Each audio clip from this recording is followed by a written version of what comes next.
What's up, my weirdo friend? Is freedom of speech important to you? It's important to me.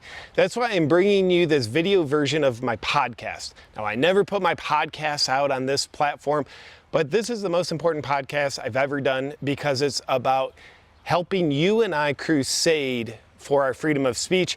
It's being infringed on. So very quickly, before I introduce my guest, Brian Rose, we'll switch to the video version of the podcast in a second, but I got censored on YouTube and it didn't feel good. And I realized, man, I'm waking up to how prevalent censorship is, one of our prime civil liberties.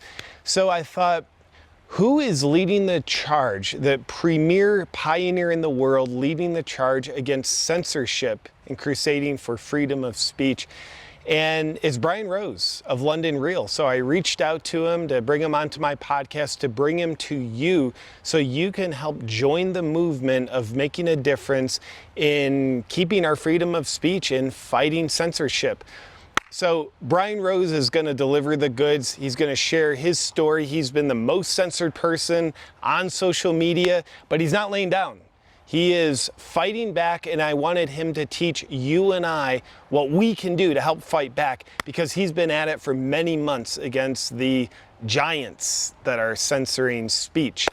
But briefly, I want to share with you something that Brian has said many times, and I agree with.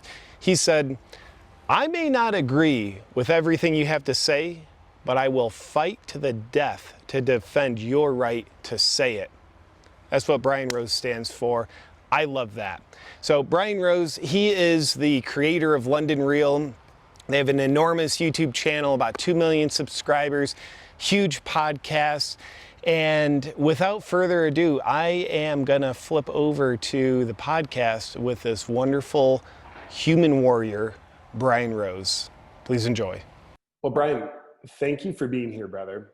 I want to share with you, last week I got censored on YouTube and it didn't feel good.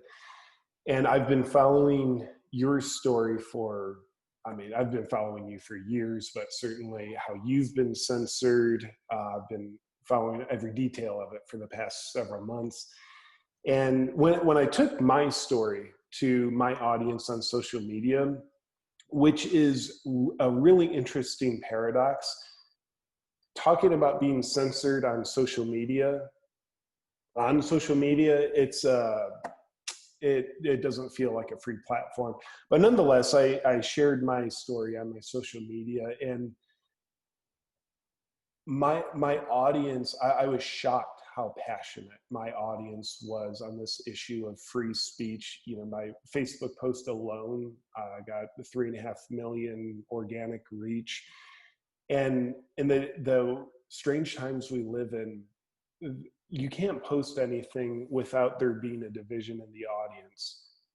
But this was the one thing I saw no division on. And I just saw this, everybody asking, JP, this is terrible, what's going on? What can we do? I didn't really know.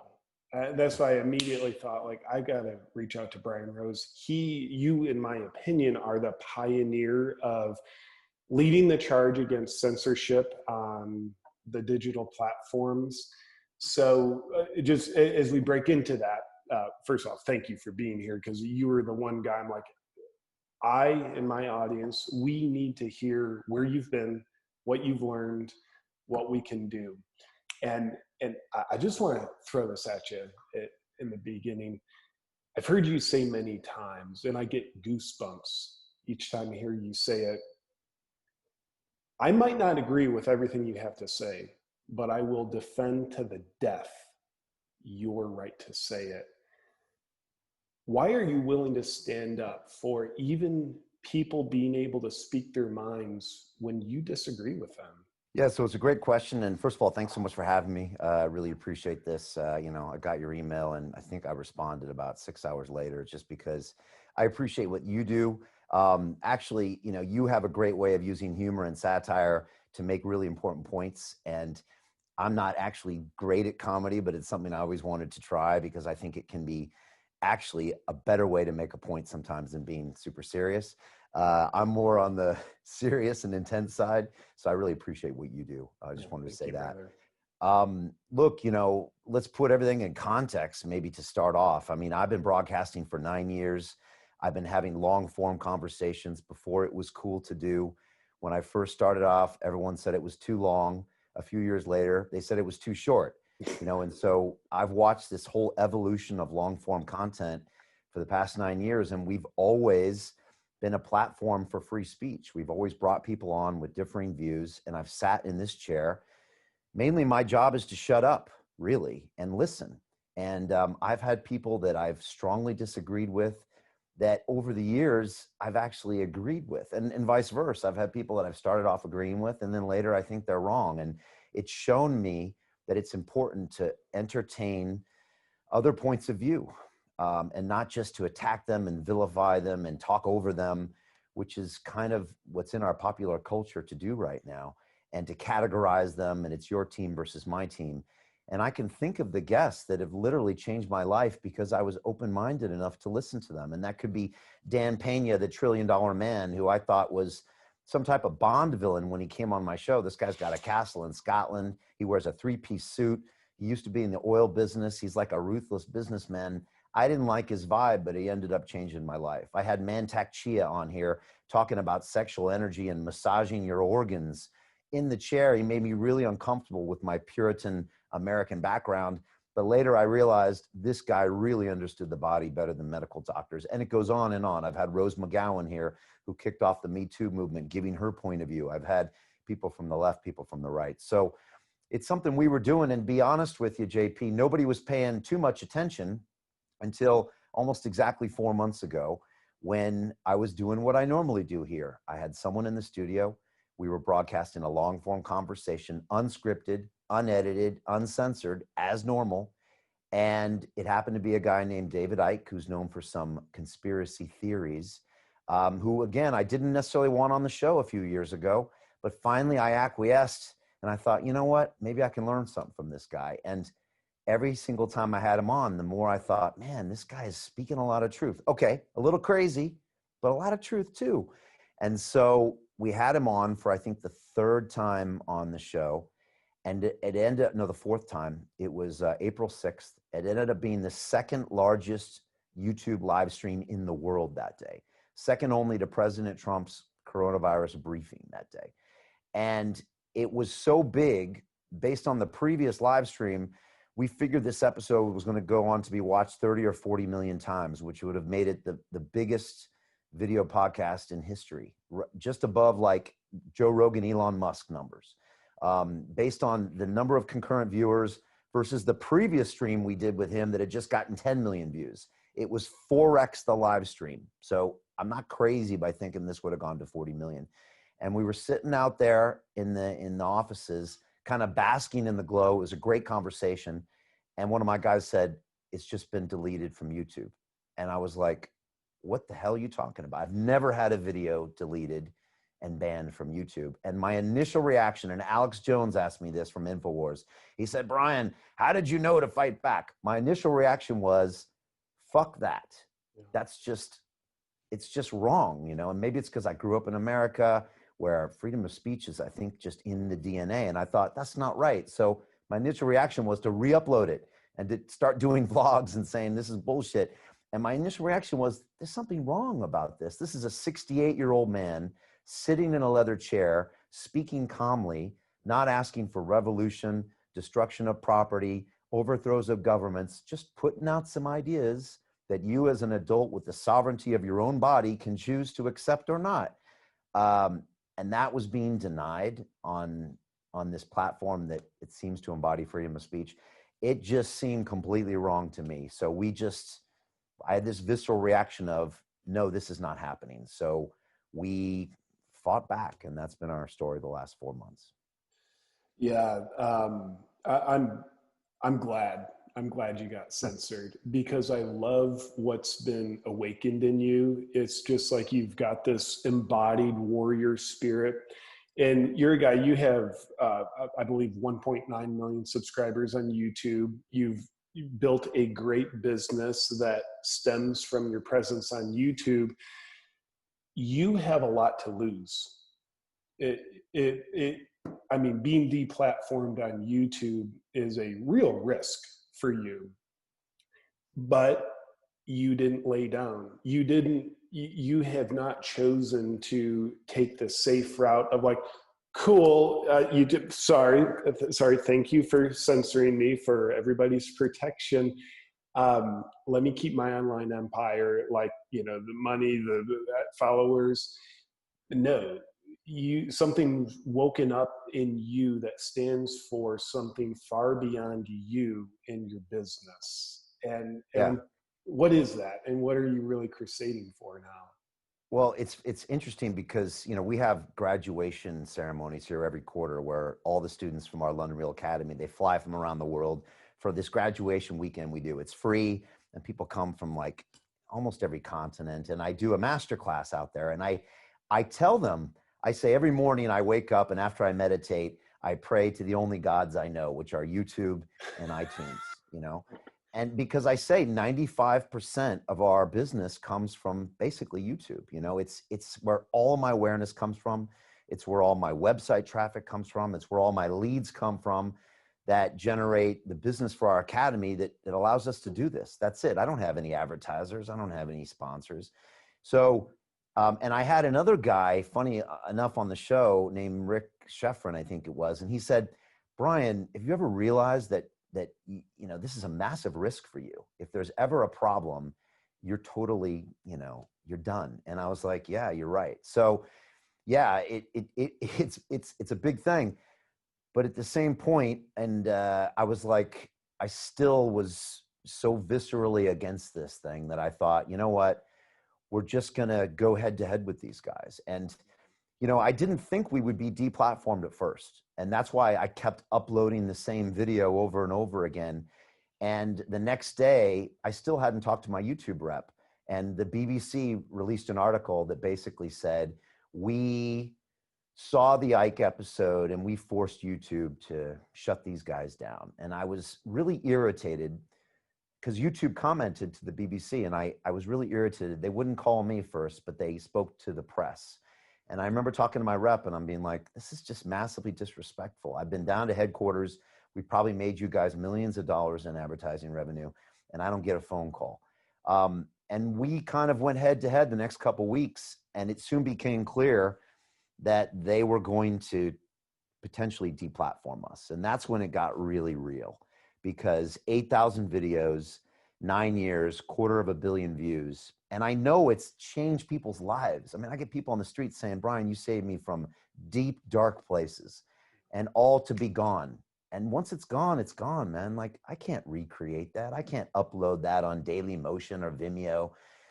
And so I had a moment where I was just like, man, this is dark. But I thought, you know what? You got to let the chips fall where they may, as Tyler Durden said. And I just thought, we got to move forward. And so luckily we did. And this opened up a whole new door into what's happened the last few months with us creating our own platform, finding out there's this thing called the London Real Army out there, and finding 35,000 people that opened up their wallets and donated money to have a censorship-free platform. Something that, quite honestly, JP, I would have never asked for money if it wasn't for this. I never asked for $1 in 9 years. I don't like asking even for other people's help. So this has been me growing up as well as a human being. And it's been honestly one of the most incredible times of my life and the most stressful times of my life, the last 4 months. Yeah. You know, what you're doing, what you're leading the charge on, like, you remind me of William Wallace on Braveheart. You know, that archetype of the hero, and I haven't seen your butt yet. You know, real men don't wear anything under their but you know, the archetype of the hero who crusades for freedom, they're always someone who's willing to die for freedom, because I think there's something that is embedded in all of our psyches. Some of us it's deeper, some of us it's more conscious, but I think something says a life that is not a free life isn't a life worth living. That's why human instinct will eventually become willing to die in the name of freedom, fighting for freedom. Of course, hopefully nobody dies, but you're willing to let your business die. I know you don't want that. I know you're being very intelligent, but you've got that Braveheart attitude. I just want to recognize that in you, and I also Well, think I appreciate you saying that. I mean, it's very hard for me to take a compliment like that. You know, William Wallace, actually, like about a mile from here, is the place where he was drawn and quartered. Like I walk by that sometimes, and like that thing in the movie, it happened right in London where they ripped him apart. And so, look, I can't compare myself to someone like that, but it has made me really start to ask myself some deep questions about what does freedom of speech mean? How is it important? Why is it important? You know, why is it so important to our survival? So it's forced me to ask a lot of questions and come up with some answers. And look, you know, we've got a whole support structure here that's behind us. So I'm not the hero. I'm just in the position, and I got to make a decision it was the amygdala, really. It wasn't the frontal cortex deciding. I was just like, no, that's not okay. And luckily, I'm old enough as well to where this was never about the money for me. If I was in my 20s, you know, and I was a YouTuber and this was my thing, I don't know, you know, that kid maybe makes different decisions, but I'm old enough to know this is important, and it's worth, you know, dying for. It's worth the business dying for. So luckily, with some experience, we've been able to manage in these bumpy waters. yeah, I love that. And I want to, if you would, I'd love to dive more into you getting censored, how you were censored. I know more than just YouTube. I think you were kicked off LinkedIn for a little while, because a lot of people, they get surprised, like, oh my, you got censored on YouTube? What's the deal? So it's a phenomenon that's very real, but it's not real to a lot of people. So could you give us some of the down and dirty details? Like, you got censored on YouTube. What's that mean? How much did you get censored? And I think you just had a podcast censored on Spotify, for crying out loud. So what's some of the down and dirty of what's this actually looked like for you getting censored? Yeah, no, definitely. I mean, first of all, you know, I never knew anybody that got censored. That always happened to the weirdos, right? That always happened to the crazies, the QAnon people. You know, for 9 years, I'd never been anywhere near censored, you know, never even been broached the topic. So that happens to David Icke's, and that happens to, you know, the Alex Joneses of the world. So it wasn't real until it happens to you. And then when it happens, you're like, oh my gosh, there's really some things going on underneath the surface that aren't up to scratch. And so that day, the video was taken down. After having a conversation with my rep, he said it violated community standards. And I was like, okay, what are those? And he said, well, they're all written here. And I was like, which one did I violate? And they're like, well, you know, we can't be specific. And then I was like, well, what did he do wrong? And they said, well, he was a COVID-19 denier. I was like, wow, that sounds a lot like a Holocaust denier. It's some pretty creative language you use in there, but that's not what he said. He actually said the PCR tests pick up small bits of RNA that you could have been holding in your system for a long time. There's a lot of false positives and a lot of false negatives. The test was actually never designed to test for coronavirus. The creator of the test said that. So it's quite nuanced, just like a long form conversation is nuanced. It's not what he said. And they were like, well, also we side with the WHO. So anything against the WHO, we censor. And I was like, okay, but the WHO said not to wear face masks recently. Governor Cuomo said to wear face masks. So are you censoring him? If I go on YouTube, I'll see nothing from Cuomo, right? And they said, no, that's not true. I said, okay. I said, how long have these policies been in place? They said 6 months. I said, 6 months you've had COVID-19 policies?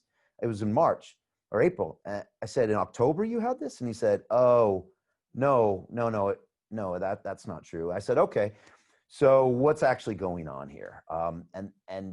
This is what the conversation was like. But then it became, well, if you violate the community standards, you will get a strike. With the strike, that means you can't live stream, you can't upload. With 2 strikes, it's, again, you're banned for 2 weeks, and 3 strikes, you're completely deplatformed.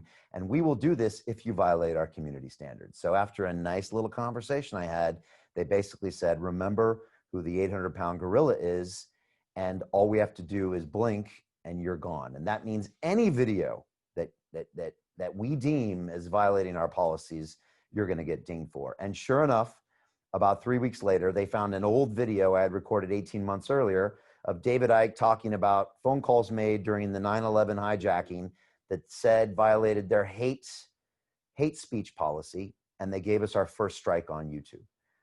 And so we were banned from live stream and uploads for a week. I actually didn't go out and start crying about it because I don't want to be the victim in this case. You know, I don't like the way we celebrate victims in this culture. I'm not a victim. I take full extreme ownership, as Jocko Willink would say, for everything we've done. I'll take the consequences. And that's why we created the Digital Freedom Platform. We can talk about that. But just to follow on from censorship, soon after, some of the clips we had published from that episode were censored on Facebook. Facebook turned off my ad account. We were spending 40, 50,000 pounds a month there, just shut it off, no reply. Shadow ban on Instagram. LinkedIn, completely personal and business profile gone, deplatformed. Vimeo account terminated. Vimeo. Dropbox account terminated.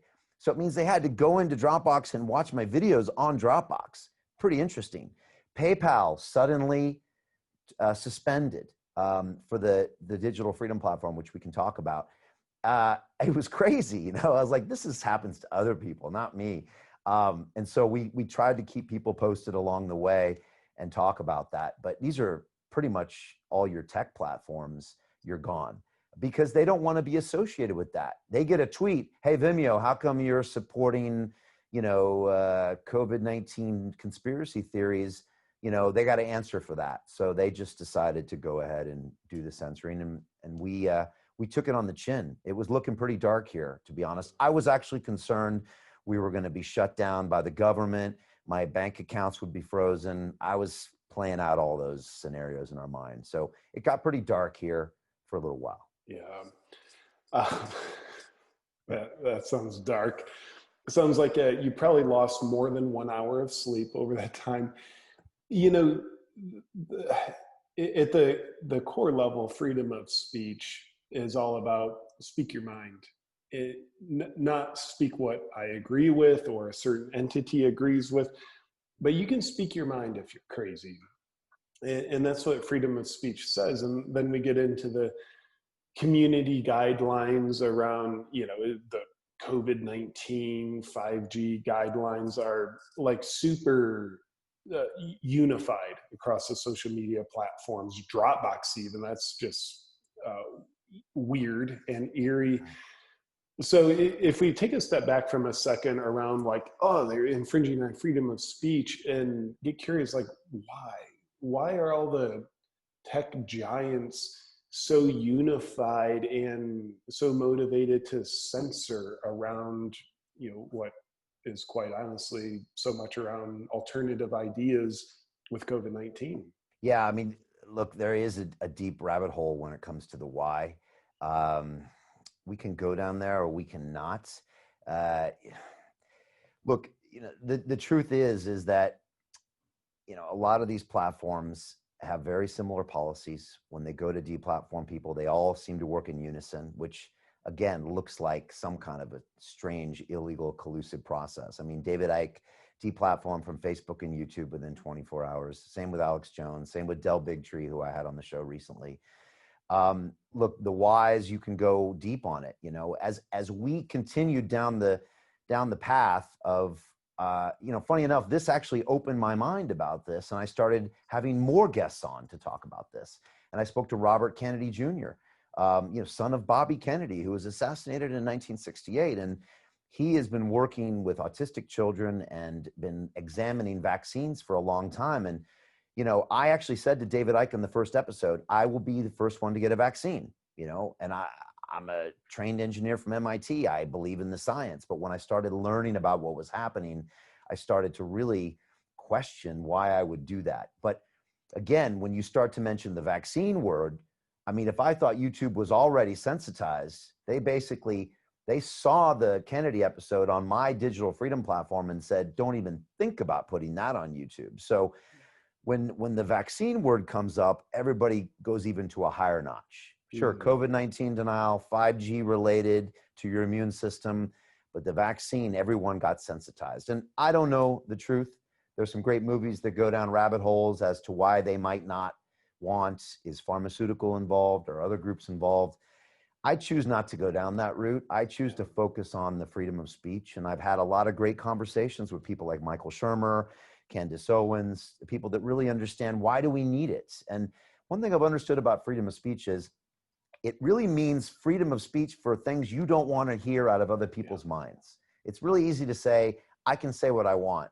But the question is, like you said, will you defend to the death someone else's right to say something you fundamentally disagree with? If you really can say that and look yourself in the mirror, and that's an ego-destroying moment if you mean that, then you really mean what this is about, which is to have other ideas in your head so you can defend your own points of view, so we can have an open and honest debate, and so the best idea can win, and we can move forward as a society. That's how we've always moved forward with greatness, when the best idea wins, not the worst idea for a plane or the worst idea for a medicine or the worst idea for a government. It's the best idea. And that's always, shown the upsurgence of humankind. And now we have a situation where that's not allowed. But it's because of digital platforms. Back in the day here in London, you would go to Hyde Park and on the corner, you could say whatever you want on the Sunday if you're standing on the ladder. And that was the way we exchanged ideas, But nowadays it's on digital platforms that are now owned by private companies. Now they have community policies. And especially when you're all locked down during COVID, and again, I'm not a conspiracy theorist, but when that's the only way to communicate with each other and we can't talk with each other or even see our faces when we're wearing a mask, digital freedom of speech becomes just as important as freedom of speech. And that's why it's important to push for this and then even take legal action, which we're doing behind the scenes as well. Yeah, and I want to get more into that, whatever degree we can. Yet, real quick, you mentioned something earlier, like we live in a culture where people really want to cancel each other when someone says something that they don't like. So there's this like freedom of speech. We're eroding it away at a personal level. I think what's happening with the tech giants is well-deserved. And what I mean by that, I think we have created a psychological society where we tolerate that. And we do that to each other. When you see something someone posts online and it evokes this emotion in you, and then you try to cancel them, like that's censoring. So I get why the tech giants can do this, because we're doing that at a personal level. And I'm curious, just from your perspective, what do you think has to happen in an individual to make them want to shut down a different point of view that challenges their current point of view? Well, look, I've had this conversation, quite a lot lately to try to figure out kind of what's going on, because you're right. The cancel culture kind of relates to freedom of speech, because in cancel culture, a debate isn't allowed. A conversation isn't allowed. If you say something that's out of whack or triggered someone, you get banished. Like you're gone, you're done. You're not allowed to host the Oscars. Your television show is over. You're fired from your job as whatever, you're canceled. So it really is similar to freedom of speech. Now, why is that happening now? There's a lot of theories. I mean, one of my mentors, the $1 trillion man, said, political correctness is a manifestation of a lack of self-esteem, if you really want to go deep on that. Okay. So, what's happening these days? When you don't have self-esteem, political correctness comes up. Oh, you're offending me. Oh, that hurts. Oh, you're not allowed to say that. That's triggering me. Add to that the fact that we're all communicating digitally. So I don't actually look into your eyes. I don't know you. I don't see your emotions. I don't feel you when you say something to me. I guarantee if you stuck a bunch of people arguing on Twitter into an elevator and turned the power off for 2 hours, they might walk out with a completely different understanding of who they are and who these people are and why they think that way. They probably would come to a consensus, but we don't do that now. It's all wars on Twitter. And, you know, if anybody's ever had an email war, and unfortunately I've had some before, where there's no context, there's no empathy, it just escalates. We're seeing this. So, you know, it's a combination of a lot of factors now going to the next level. And now these companies as well, you know, they have their community policies and their own agendas. And unfortunately, I don't see it going away anytime soon until we unplug or find some way of realizing the madness. But it's kind of going the wrong way. And it's a little bit part of this freedom of speech argument. But it doesn't make me very positive. And again, it goes back to what we do here in the studio. We have these long form, uncensored, unscripted conversations where you literally walk a mile in a man's shoes or a woman's shoes. And, you know, when you actually sit down and listen to someone's whole story for 2.5 hours, that's why David Icke is so dangerous when he's on London Real, because you get him in 6-camera high definition. You see this man's entire 30-year journey. He's not the guy that think the lizards are in charge. He's the guy that's saying, what is with your perceptions? Like, what are you perceiving? And the ultimate solution is to act out of love and not fear. You know, David doesn't have an agenda for you. He doesn't want you to hate someone. He says, make your own decisions out of love at the end. And that's something you can't just cancel, because that's a real human being. So, you know, there's a lot of things I just threw up there. But the cancel culture, the short form, the clickbait, the 180 characters, it's a dangerous way to communicate, but I only see that going one way, which is more of that. And, you know, America's crazy right now to watch. I don't know what it's like to live there. But we need to find some way to find some common ground. I know it. You know, with Dan Pena's opinion of we're so politically correct because of low self-esteem, you know, marry that together with David Icke's, you know, when people aren't acting out of love, they're acting out of fear. They're happy to give up and take away other people's freedoms. And then Tim Kennedy, who I know you had on your show, and he's a friend of mine. And when I had him on my show, you know, this is a guy, you know, Army Ranger, Green Beret, top 5 in the UFC. I think he's the bravest human I've ever met. And he is someone who has fought for freedom. He has killed for freedom. He's been blown up for freedom. He's watched his friends die for freedom. I don't think there's another human on the planet more qualified to talk about freedom. So when I asked him, like, Tim, you know, the compliance of put on the mask, go stay in your home, don't go here, outside of the debate, like how deadly is this disease, outside of that, people are happily giving up their freedoms. Why is that? He simply said, because people are weak. You have to be afraid in order to give up a freedom, and you're only afraid if you're weak. And man, I want to own that. I'm not going to pretend I'm the strongest person in the world. There's scared, weak parts of me that I'm working on a daily basis. And I think there's so much of that in our culture that creates the cancel excitement. Like, oh, the more scared I am, the weaker I feel, the more afraid I have to be of a strong idea. Whether I agree or not, I'm going to fear it. So, man, anyway. Yeah, no, and look, you know, it kind of goes in cycles to a certain extent. You know, we came, what did they call it? The greatest generation, you know, the ones that went to World War II. And of course we do glamorize the past, but you know, it kind of goes in cycles. And it seems like we've come in the last 50, 60 years of a period where there's a lot of choice. There's a lot of great, you know, economic success for everyone. And, you know, they say hard times breed hard people. There hasn't necessarily been the hard times. And, you know, that could be something to do with that. And fear, when people are scared, they don't make intelligent decisions. There's been a lot of fear these days. You know, but this will play out. You know, if we continue the way this goes, some hard times will come, and it will create some hard people. that we'll be able to make some decisions, you know? Otherwise, you know, there's not enough Tim Kennedys in the world. The reason he's hard is because he's been on the tip of the spear fighting for all of our freedoms, but that's only a few thousand guys like that. So, yeah, it's going to be interesting to see how this plays out. You know, the funny thing is that our governments and our policies, they're all lagging indicators of what's inside us. It really is true. And this might be a little deep for some people, but they're all really reflections of us. Trump is a reflection of us, and all these people are. And so it comes down to what's on the inside. What are we scared of? What are our inhibitions? What are all those things inside of us that gets projected out? So the answers are always inside. Confronting your fears, your fear of death, you know, that's a big one.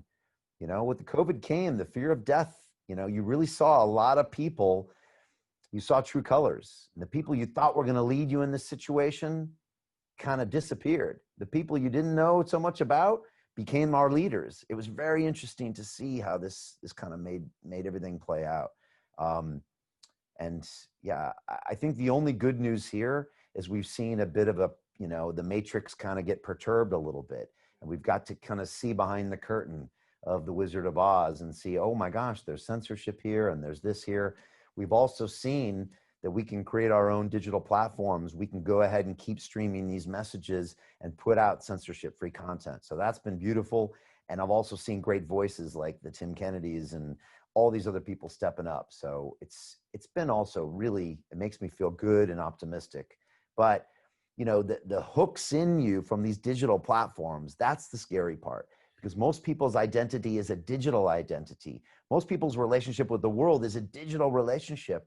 Even if they don't know it, it really is. And there is an information war going on right now, and you don't even know you're at war. And it's being fought by all sorts of parties. Could be, you know, cabals and tech giants of the Chinese or the Russians, and it's in your living room in your kids' iPads, and you don't even know it. That's the greatest kind of con that's happening. Yeah. With the hooks, there's an argument that says, you know, that the YouTubes, Facebooks, Instagrams, they're private companies. They should be able to do what they want. And I don't agree with that, but I'm not curious about my opinion here. But if I pretended to agree with that, I'm thinking like, okay, Brian, if you came over to my house, you walk in my door and say you start insulting my wife, you know, I'm going to ask you to leave my house. And that's like a personal control over my domain that I'm glad we each have. So one could say, well, that's what YouTube's doing. You know, that's what Facebook's doing. So I'm curious what your perspective is towards this argument of like, well, they're private companies. They should be able to do what they like. And if you don't like it, get off. Yeah, look, it's a really good point. If you really want to go down the rabbit hole of free speech, and I have everything from the First Amendment to the Federalist Papers to the European Union Convention, you know, all the way down and find out what it's about, to where yelling fire in a crowded theater, by the way, with the intent of causing harm. There's all these little nuances that have made up the law and what the Supreme Court decided.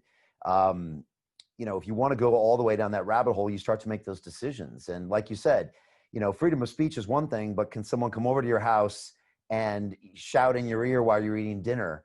You know, there are limits, you know, to that. And a private company as well. Look, I'm a businessman. I'm an entrepreneur. You could argue, look, the private company built this and they are allowed to have their own rules and they're allowed to have a community policy. But also, if that becomes a monopoly of communication, there is a history and there's a precedent for the U.S. breaking up monopolies in steel and oil and gas for the benefit of the rights of the citizens.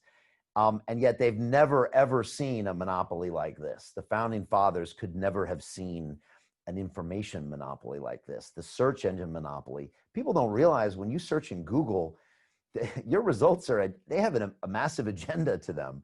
You know, Candace Owens, you know, a kind of a very famous young Black woman who's conservative, said she was like typing in to the search engine, how many Black people are there? And she got articles saying, COVID-19 is attacking Black people. All these things bad are happening. There's just, if the communities are all this stuff. And she had to retype it, she said 6 times, because she kept getting all this strange information that was like this leftist agenda of her search. And that's why she switched to this DuckDuckGo, which I guess is a different search engine.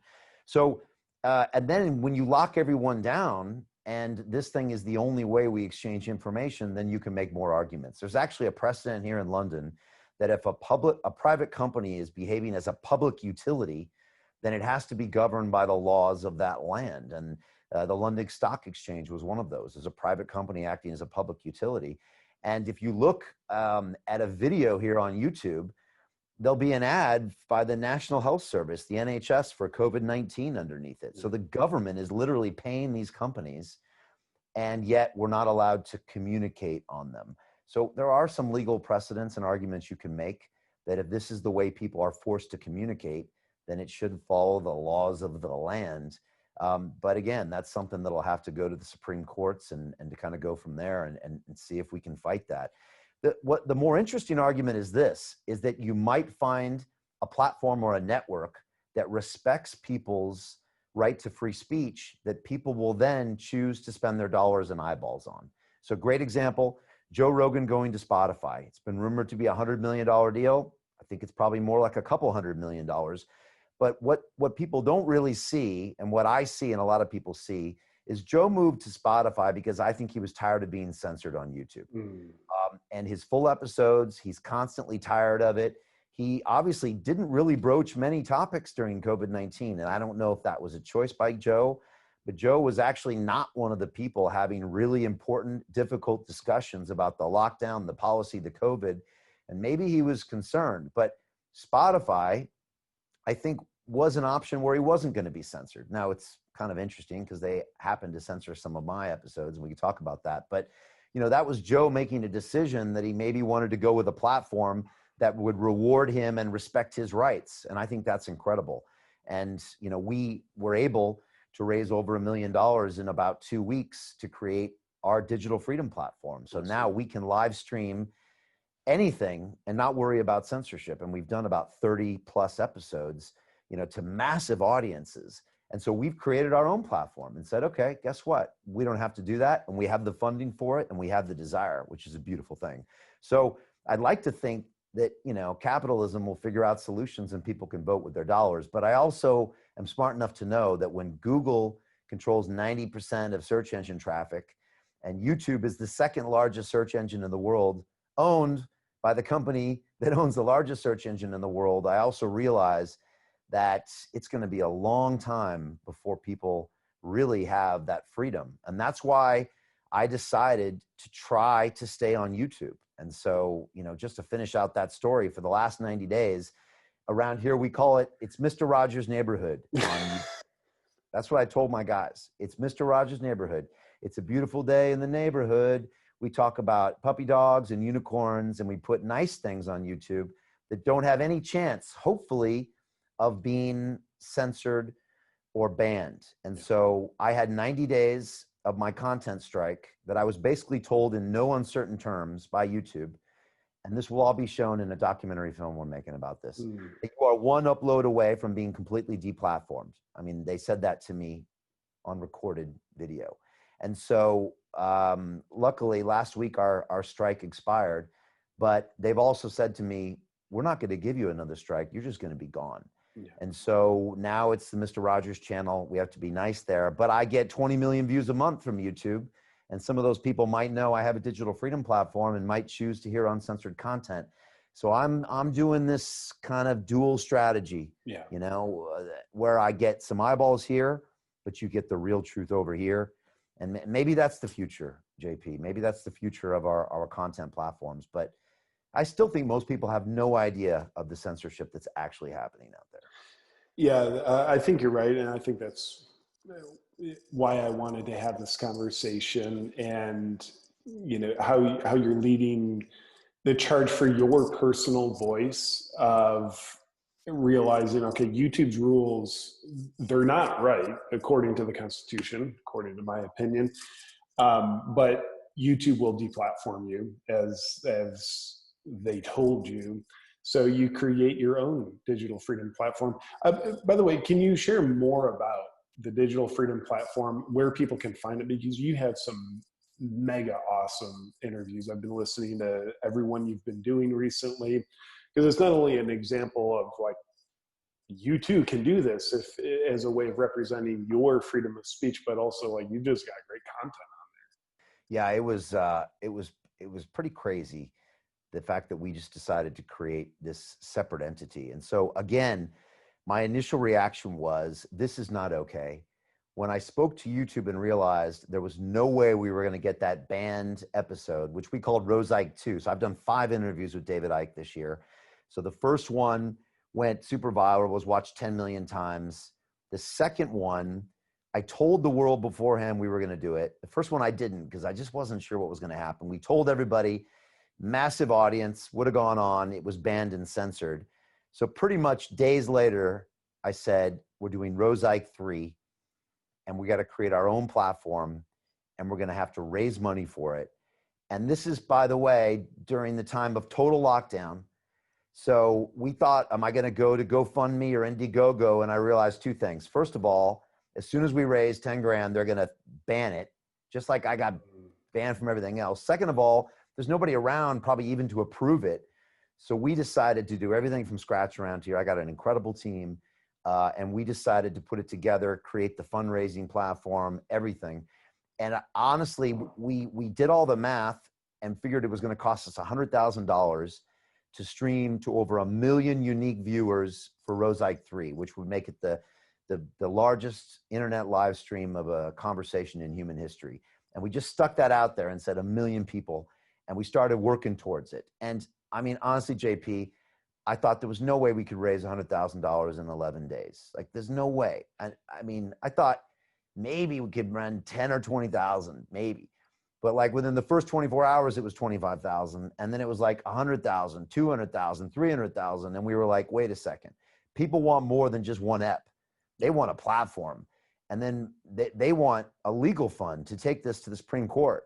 They want an app, so where they can not worry about a browser now and have it downloaded on their phone. So we decided we were just going to take this to the whole next level. And as Conor McGregor would say, we're not here to take part, we're here to take over. You know, let's create a platform and let's just go head to head with these guys.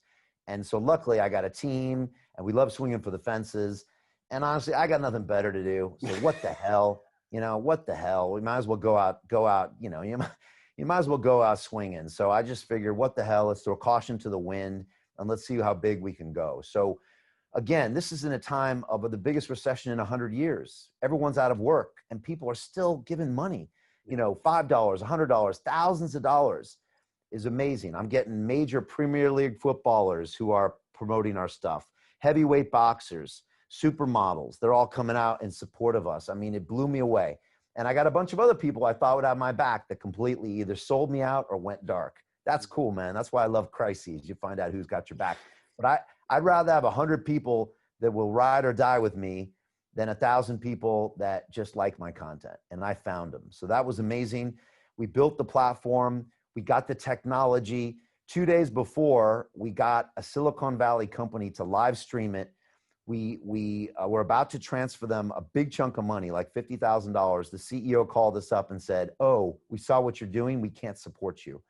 So literally 24 hours before, on a Saturday, we're making phone calls to places, and there's only a finite number of companies that can do a live stream to 1 million unique people. Yeah. And let me just make this clear, because a lot of people didn't understand. This isn't about hosting a video on a website.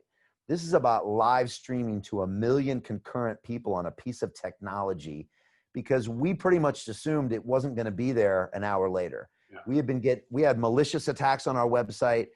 We're being hit from every angle. So we ended up getting the company that live streamed the Super Bowl 2 years ago, and they came on board with us Saturday night. And then it all happened on that May 3rd, I think it was, for Rose Ike 3. And luckily it all came together. I told the world we were going to film in some bunker, because I thought literally maybe there would be police here, or the power would go out or something. So we brought David through another entrance, and then we got him here. And, you know, by the grace of Allah, we were able to stream that day, and we hit 1.3 million uniques. And Wow. it was amazing. It was a beautiful moment, but it was really the London Real Army, all these people from around the world that made it happen. We've now had 35,000 people contribute, raised about $1.35 million. And it's blown me away. And honestly, I am not spending that money. I am holding on to it like a custodian, because I'm a frugal bastard when it comes to running a business. And I'm trying to use it only for when we need it. So I only spend it on streams when we need it. I only build the tech as we need it. But I know that this might be our war chest for 12 months, and we're going to have to keep doing this. And so we're a custodian for that. And that's what we're running Digital Freedom Platform. And we've been able to have people like Judy Mikovits, the star of Plandemic, Dr. Rashid Buttar, you know, you name it. We've had them on here talking about the most controversial things ever. And it's been amazing. It's been a big learning curve too, man. The technology it's a nightmare, but it's been an incredible journey. And, you know, honestly, the greatest thing that ever happened to us this year was being banned on YouTube, really.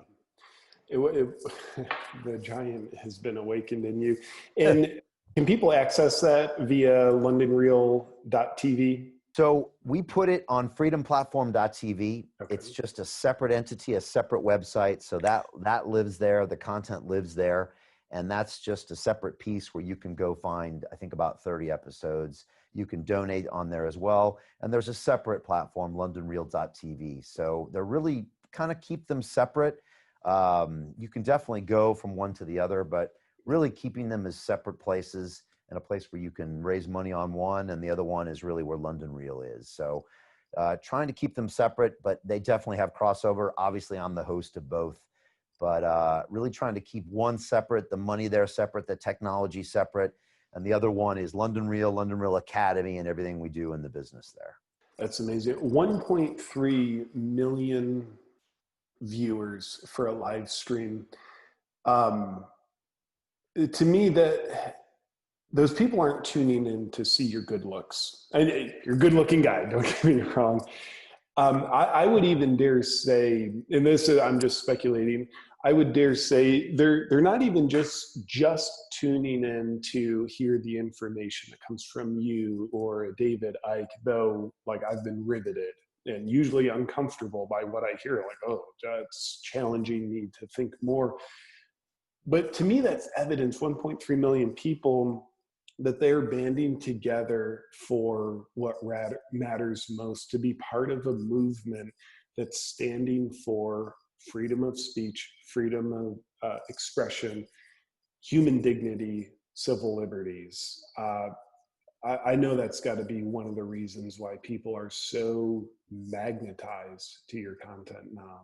Yeah, and I mean, also we have to remember, like, you know, especially back then and even now, there was no other information out there. Nobody was talking about this. And so if you wanted to hear an alternative narrative, I mean, you can't find it anywhere. It's being censored on all your social platforms. And so people wanted to tune in to where they could hear an alternative narrative.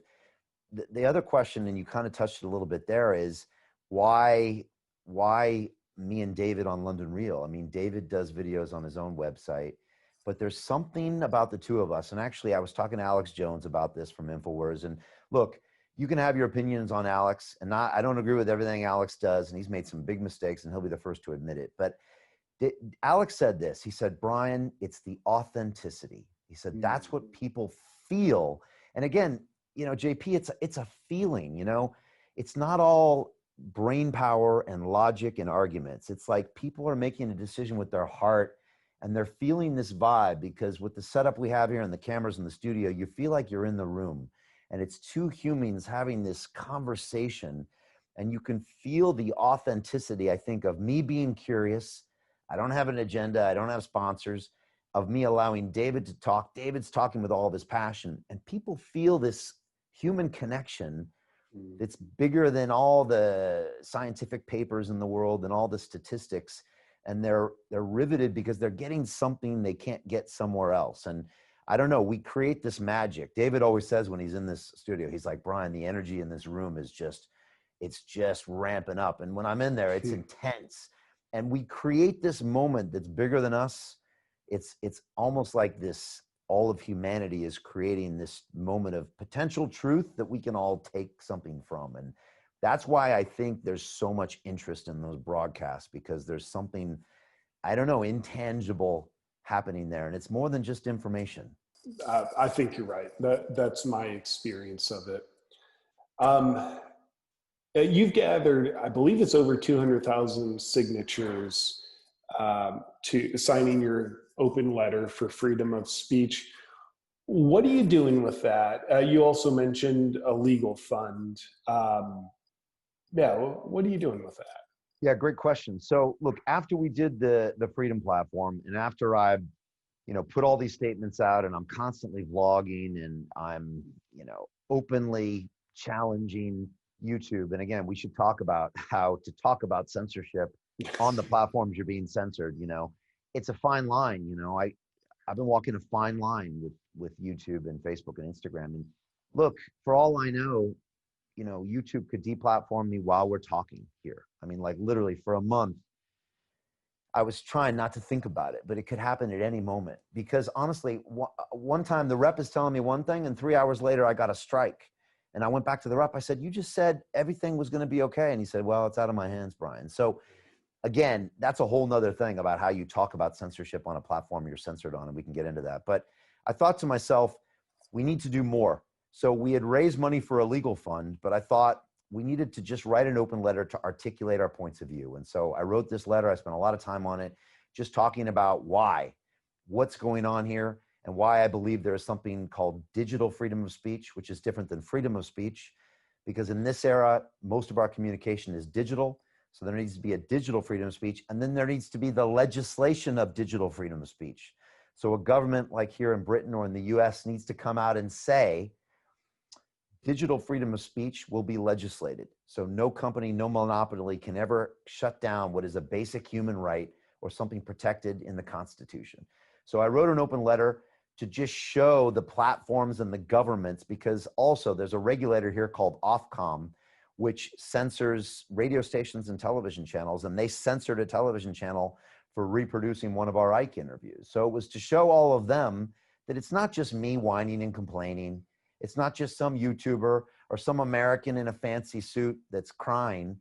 It's actually people. And so we put the open letter out there, and we've gotten over 200,000 signatures with emails of people that are agreeing with us by saying, we demand these things from the government. We demand these interviews to be replatformed on these technology platforms. We demand that these regulators allow this content to be put back on these radio stations and television channels, and we also allow for the legislation. So that was something we really wanted to put out there, and that was something we did with the open letter. So just one of the many things that we're putting out there, that the fundraising, the putting out the content, again, it's just part of that strategy where we think it's important to put these things out there and get these signatures out in front of people's eyes. And for people who want to sign the open letter and join the movement, I've signed it. It feels good to just sign, even if there's nothing more. But people can do that, I believe, at londonreal.tv. Yeah, londonreal.tv/letter, I think will take you right there. And I think probably it's on freedomplatform.tv/letter as well. And I think both of those /give as well is where the donation page is. And again, like, I was really hesitant to ask for money, but that's because I think my ego, I've always been this self-reliant, do-it-yourself kind of guy. And I always thought London Real had to stand on its own as a business. But what happens is when you ask people to be a part of the solution, it becomes a bigger thing. And so I had to almost take my ego out of it and realize this was an effort by a global community moving us forward. So that's why we did that. There's that expression, you can go fast alone or you can go further together, I think is what they say. I'm butchering that. So that's what we're doing. And again, for me, it's money we only use when it advances the agenda of digital freedom. So the legal fund right now, we raised $250,000. We've only used a small portion of that for, and I haven't really talked about this publicly, but a lawsuit against Facebook for something they took down for us and some other actions we're taking here that I can't necessarily talk about. And we're going to use it as and when is necessary. But not until then. Until then, it's just going to stay in its own special purpose vehicle until we need it. So that's what we're doing with the funds, and that's our plan going forward. And yeah, the plan is to keep pushing forward and get this thing out there and to stay on these other platforms as long as we can, and to walk the line as you are yourself, where you can talk about censorship and not being censored. But the truth is as much as it would look bad for YouTube to deplatform me right now, and they get some bad press, but it's a blink. They would move on. They don't care. Yeah. So, we have to be cognizant of that. We can do more with these platforms, but at some point they might get rid of us. And at some point, look, they've already come after my character. I waited 9 years for Vice to write an article about me, and then they wrote an article about me, totally defaming us. And, we're going after them too. So look, they'll come after your character. They'll come after your business. But for us, we're all in on this, and we're just moving forward. Yeah.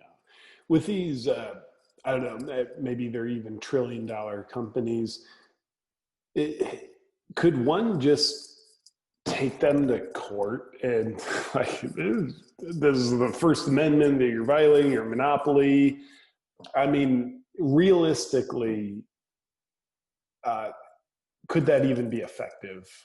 Yeah, look, it's a great question. So, PragerU, which is kind of a conservative-based media company that puts out a lot of short-form content about a lot of different issues, took YouTube to court in 2017, and they lost. They took them to the Supreme Court because they had, I think, demonetized a video, or maybe even taken it off the platform, that they thought, was against community standards. And again, let's talk about something maybe we haven't spoken about. The truth is there's a handful of a handful of individuals that control the community policies of these massive digital platforms. And most of them were speaking to Congress a few weeks ago, if you want to know their names, right? It's the CEO of Alphabet. It's Zuckerberg. It's, Bezos was up there, and maybe it's Jack Dorsey. So these people who, funny enough, all hang out in Silicon Valley, and funny enough, all are very liberal or left-leaning, decide these policies that we all have to just live with. So PragerU is quite conservative, and they got dinged, and they said, look, this isn't constitutional, this isn't right. They lost to YouTube. The good thing and the light at the end of the tunnel is this, JP, is in the UK, there's a precedence for when a private company acts as a public utility, they have to follow the laws in that country. And the beauty is that we only have to prove it in one country to affect a global policy change. So for the lawyers I've spoken to here in the UK and the US said, Brian, it's actually even better if you're in the UK, because if you win in the UK, they've got to make the changes to the policy. So that's one light at the end of the tunnel. I do know of a few cases against Facebook happening. We've started a case with them. Candace Owens as well. I'm aware of another case that's using RICO statutes against Facebook.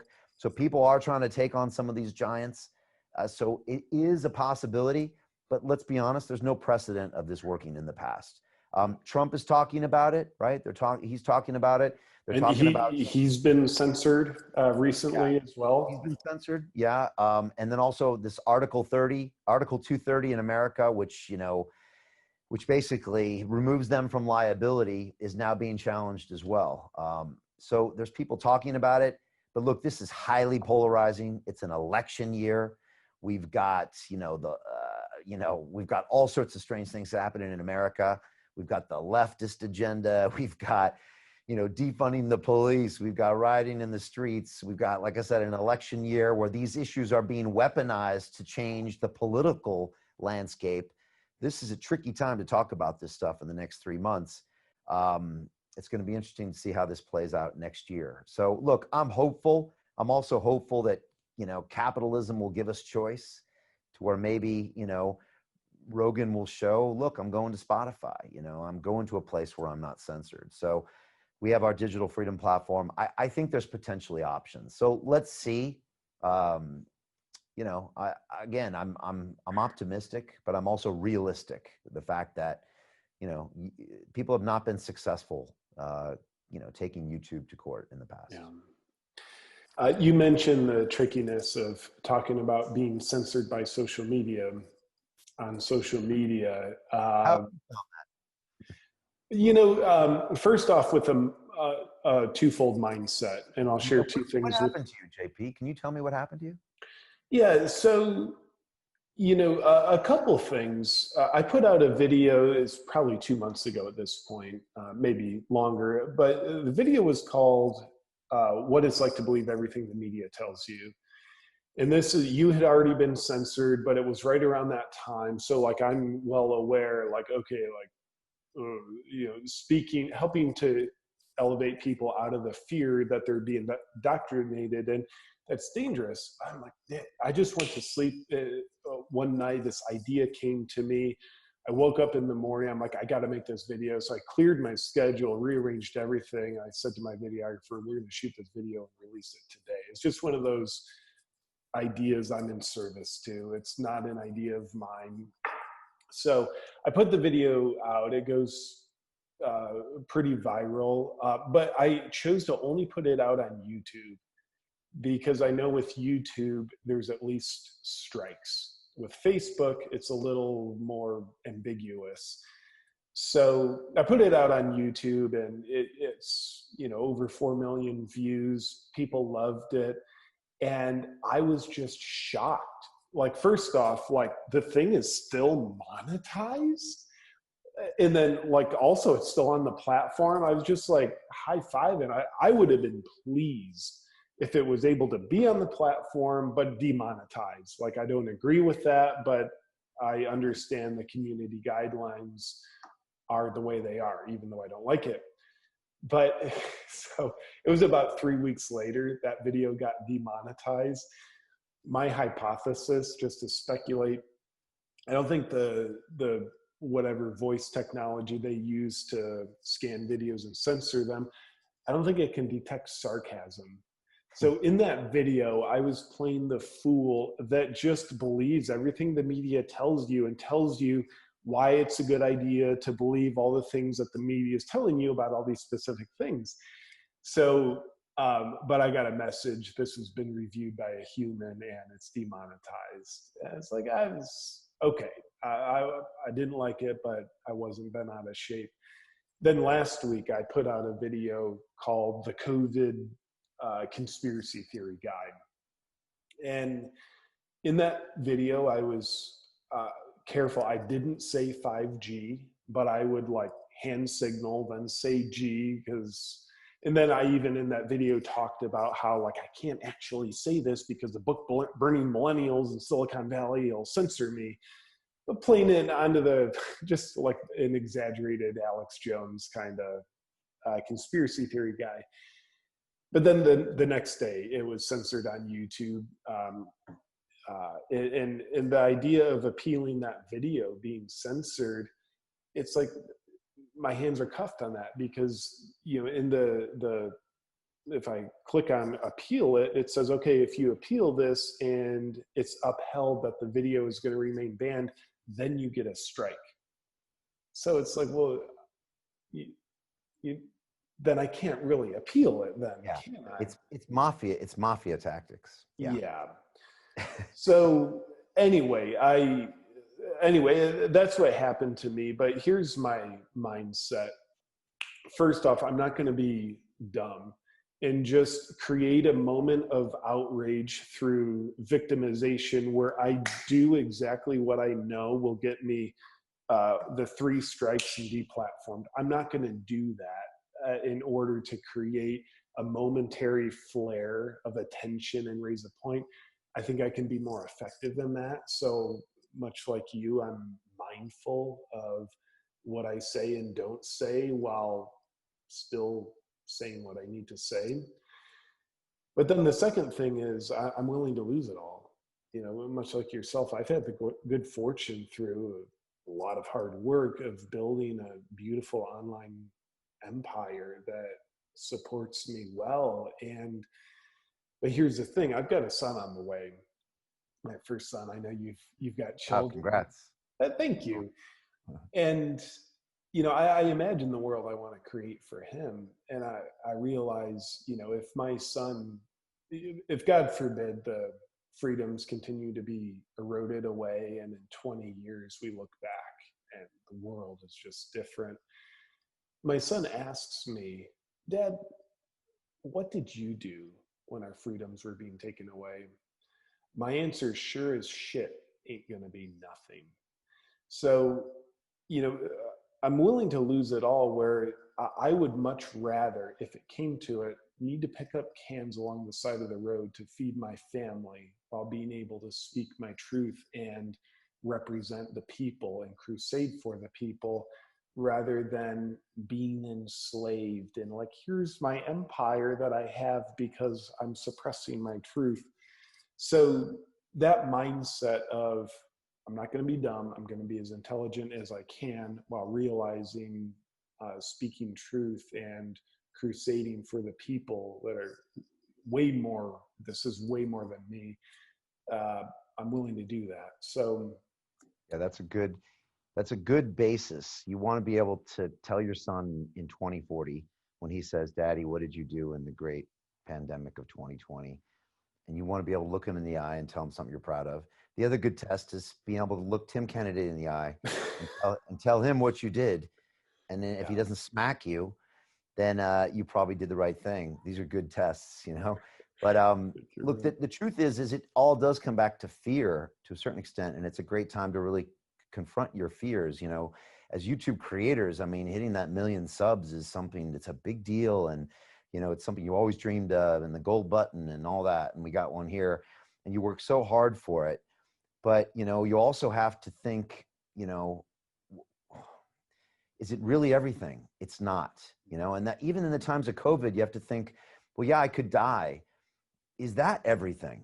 And these are these fears we have that'll just make us play these little quiet lives of desperation, make us live these lives of quiet desperation that ultimately we won't be proud of. And so it's worth really asking yourself, what am I scared of? Am I really scared to die? I'm going to die. How do I want to die? How do I want to be remembered? Am I scared to lose my platform? Okay. But there's also other things will open up. There are other realities after this, and sometimes you got to trust the process, let the chips fall where they may, and just move forward, and if either one of us gets deplatformed on YouTube, there will be another revolution. There always will be something, I believe. So I think it's important for people to ask themselves, what are they scared of?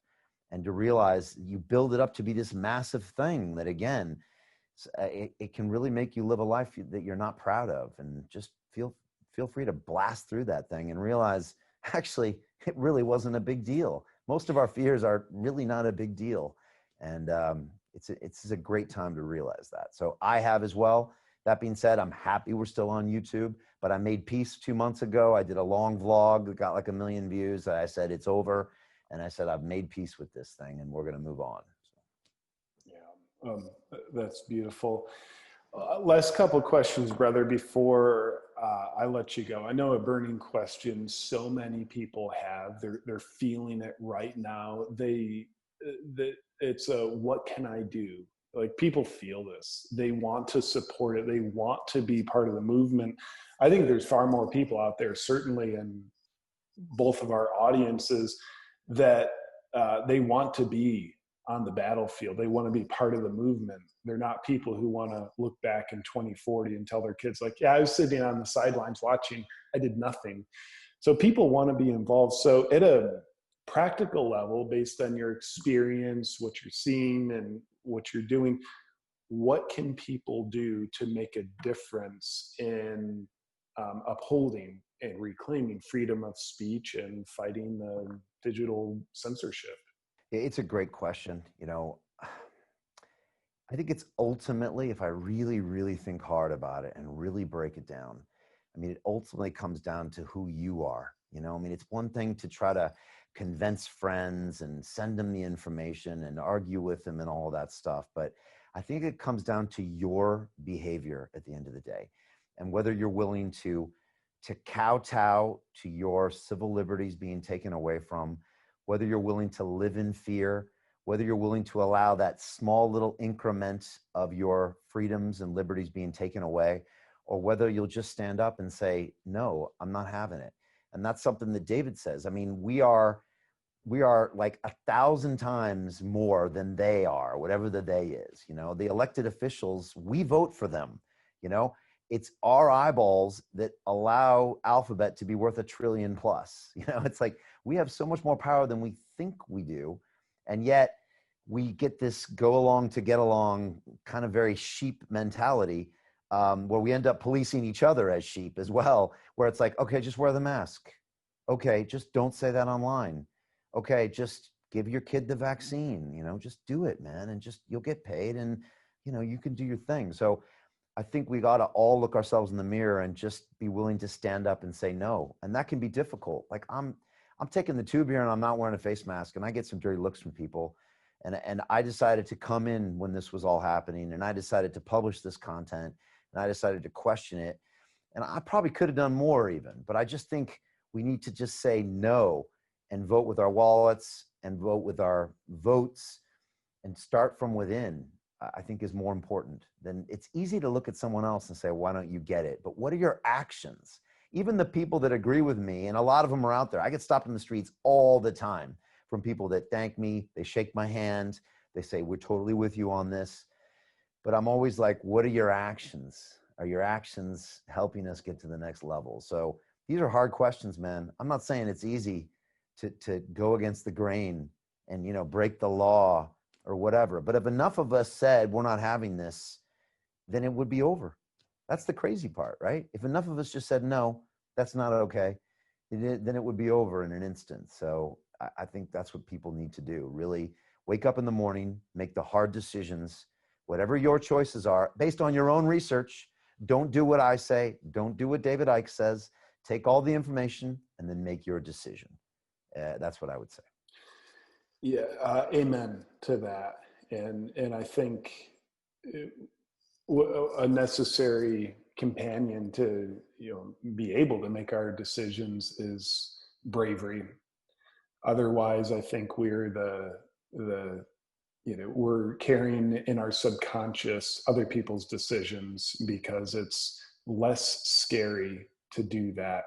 But when we can get a little bit of the Tim Kennedy energy in us, be brave, be strong, be willing to feel scared, but take action anyway, then we can not only figure out what the hell is my decision, what do I want, what do I think as an individual, but then we can follow through and live that with our actions. And your interviews with David Icke always end so beautifully. I go through like a whole hero's journey listening to them, each one, where I get scared, I get uncomfortable, I get riveted, but I'm always sent away with hope. And I really recommend people listen to them. They're fascinating. But part of his parting salvo all the time is live out of love, not out of fear. And I think if we can keep that in mind, if we can make our decisions out of love, not out of fear, then we will be having the sovereignty of ourselves so that we can actually make our decisions. Yeah, I love the way David wraps those up. I mean, you know, look, when I go in for an episode on London Real, for me, I mean, it's the ultimate work of art. I'm trying to create the ultimate opera, the ultimate play where, you know, you go on a hero's journey with someone, you know, but at the end, the elixir is brought back and you get this great teaching and this great lesson and you're like, wow. And that just happened unscripted, unedited in one take. Like that's my goal. And I've come close a few times over the last 9 years, but with David, when he brings that energy at the end, and he did it pretty much in every one of them this year, although I think in 2 and 3, it's really strong. And at the end, he's like, you make these decisions out of love. And that's why I always know David is the real deal, because everyone else out there who has an agenda always wants you to make a decision out of hate and out of fear. But David says, don't listen to me. Make your own choice and make a decision out of love. That's like the opposite of someone who is trying to control you. And so I always love it when he does that. And the last thing I would say is this, is really look into your own assumptions, your own education, and how you get your information and where it comes from, and just start asking yourself questions. Why do I believe anything a doctor says is true? How is the medical industry, how does it even happen? How do doctors get grants funded? What does that happen? What have I been taught since a kid that I just assume that I don't even know why that's true? Why do I believe what I believe? Do I just do it because my parents believed it, or my friends are the same political party? And just ask yourself those questions. And that usually will mean putting counter thoughts in your brain and having to grapple with them. It's funny, if you take, I think there was a study, if you take like any random selection of, say, Democrats or Republicans, they'll all have 90% of the same ideas. They'll all agree on abortion, immigration, all these things. And it's like, that's not a coincidence. It's because you're hanging out with the same people and you just kind of adopt those ideas. But most of us haven't actually gone deep in our soul and said, what do I really believe? So it's worth questioning that, because everything since we were a kid, it's this information we've got to, like I said, the doctors and the governments and the teachers and the television companies. Where do we all get it from? It's all what our heads are. And when you really start going down that hole, you have to really re-examine everything you assume to be true in the world. And then you kind of have a reckoning, and it's worth doing. And I think it's the best way to move forward. So that's the last thing I would say to people. So get the right information is what I'm trying to say. Turn off information sources that are co-opted. I stopped watching the news about 10 years ago. I canceled my cable subscription about 10 years ago. Shut off negative energy or negative information. If you're watching newspapers, their job is to freak you out every day. There's a reason they put COVID stories in there, because you click on them. So stop doing that, turn it off. And, find a great place to get your information, and then maybe spend a lot of your time offline doing other positive things. And that's what I would say to people. That's beautiful, my friend. Socrates has said, an unexamined life is a life not worth living. And I think you just laid out some codes for living an examined life. So thank you, Brian, for taking your time. I know you're a busy guy. I know you've given various links out during the show. We'll have those in the show notes. Where are the best places for people to find you and connect in on? Yeah, look, definitely our website, londonreal.tv, has all of our like 800 plus episodes from the last 9 years. And it's got our 6 documentary films as well. We cover everything from, having billionaires on, to my recent ayahuasca experiences in Costa Rica, to, interviews with Jocko Willink, the Navy SEAL. So that's all on there. Freedomplatform.tv for all of our censored content is on there. And then, we're on social media, Instagram, The Real Brian Rose, and, Facebook, etc. So that's the best place to find us. YouTube as well. We are still there for now. So we'll be there at least for a little while. So that's the best place to find us. And we're here moving forward.